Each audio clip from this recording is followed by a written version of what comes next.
Sada bih, vi možda ne vidite kompjutere ispred mene, da nešto ne propustim, želim zaista, pripremila sam čitav koncept, da razumete koji su benefiti meditacije, zašto je važno da nekako pokušate da primenjujete meditaciju kao tehniku u meri koja vam prija i zašto je ona blagodatna. Pre svega, onog trenutka kada zatvorite oči, moždani talasi se spuštaju u alfa talase.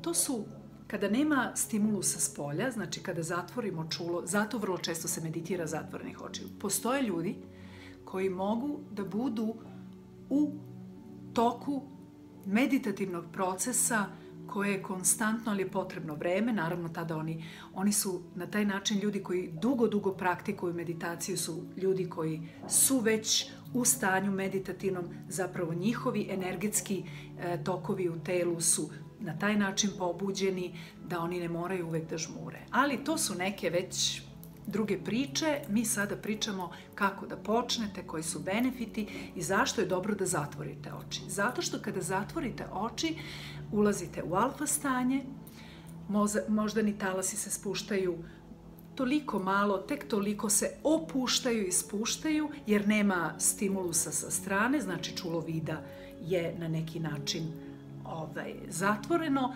i tada u tom alfa stanju mozak se regeneriše. To je san. Mi samo mislimo, nama se telo odmara, ali mozak radi. Tako da, zaista u tom alfa stanju, kada zatvorimo oči, naš mozak se regeneriše. Cirkulacija je mnogo bolja. Čim je cirkulacija mnogo bolja, praktično kiseonik bolje i brže dolazi do mozga i mozak bolje radi. Meditacija smanjuje nivo kortizola i to je ono o čemu smo pričali malo pre, o vezi nervnog sistema i imunog sistema. Znači, kada se nalazimo u jednom opuštajućem stanju, meditativnom stanju, u meditaciji, mi spuštamo nivo kortizola, to je hormon stresa koji jako utiče na imunni sistem, to znate.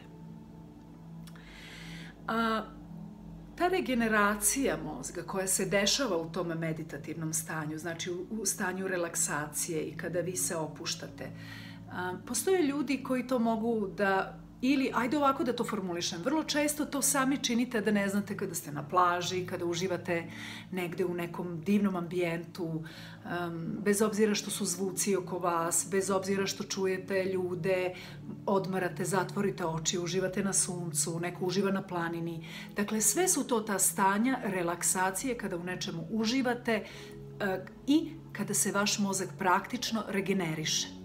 Isto to je sa meditacijom kao tehnikom, samo razlika je u tome što meditaciju kao tehniku ne koristimo na odmorima, nego je koristimo svakodnevno upravo da bismo održali dobro stanje, dobro psihofizičko stanje. U toj fazi kada se mozak relaksira i odmara, on se regeneriše i stvaraju se nove neuralne mreže i to se zove neuroplasticitet mozga. Da ne dužimo o tome. Povećava proizvodnju automatski u meditativnom stanju, korišćenju meditacije kao tehnike. Povećavate proizvodnju dobrih neurotransmitera, znači dobrih hormona. To su hormon serotonin i dopamin. I praktično ta vrsta relaksacije koja pospešuje centre za proizvodnju serotonina i dopamina također vam stvara otpornost na stres. Praktično ga balansirate. I eto opet ona priča o vezi nervnog sistema i meditativne tehnike, onoga čemu smo izloženi svaki dan, veći deo dana i onome šta u stvari meditacija kao tehnika treba da uradi.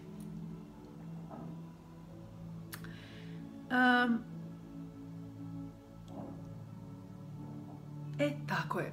Evo još jedna jako važna stvar i to sam malo pregovorila kada sam pričala o studentima i studiranju i mladima. Meditacija, kada meditiramo, mi stimulišemo prefrontalni korteks. To je ovaj deo mozga koji je zadužen za koncentraciju, fokus, za pažnju.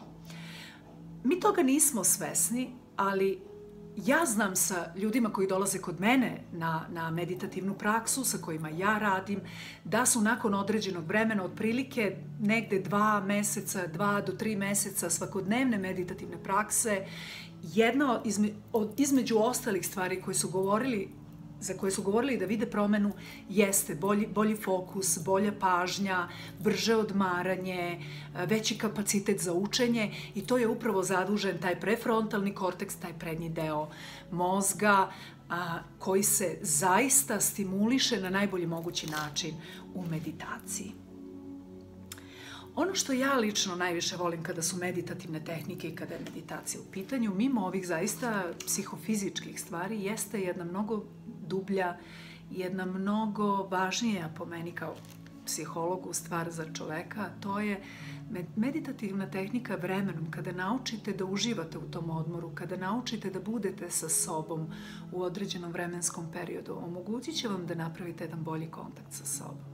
Taj bolji kontakt sa sobom se ne ogleda u tome što odjednom vi postajete neko drugi, nego počinjete na jedan suptilniji način da čujete sebe drugačije, da uživate u tom miru, u toj regeneraciji sebe, svoga tela, svoga uma.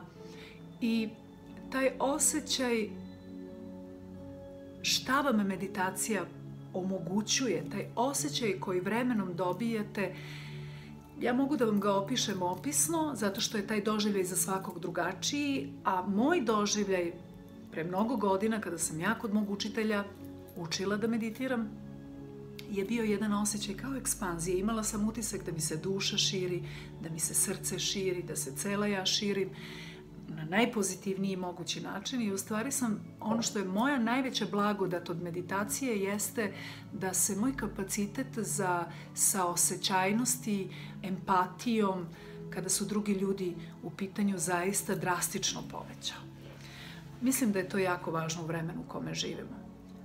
Kako raste saosećajnost i empatija za druge ljude, automatski raste i za nas same i tu se stvara baza za naš lični razvoj.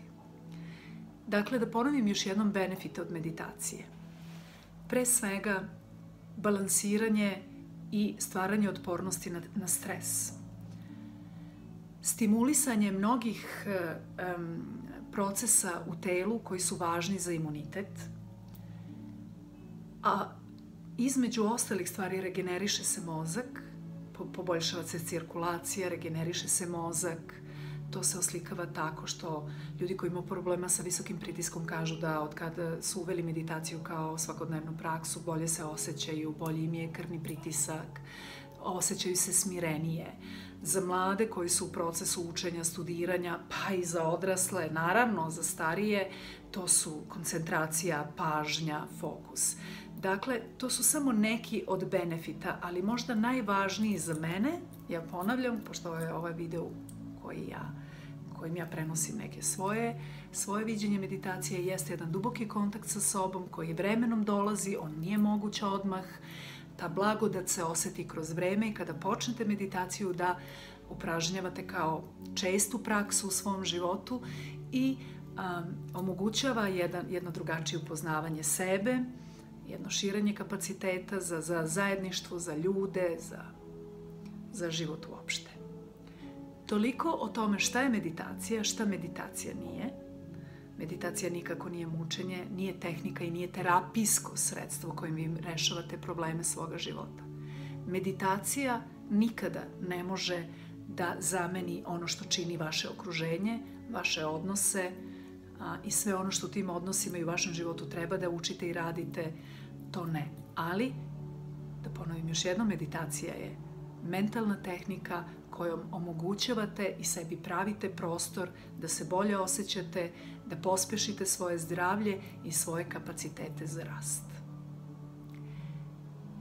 Idemo na sledeći video. Kako meditirati, šta i kako pomoći sebi da se lako meditira.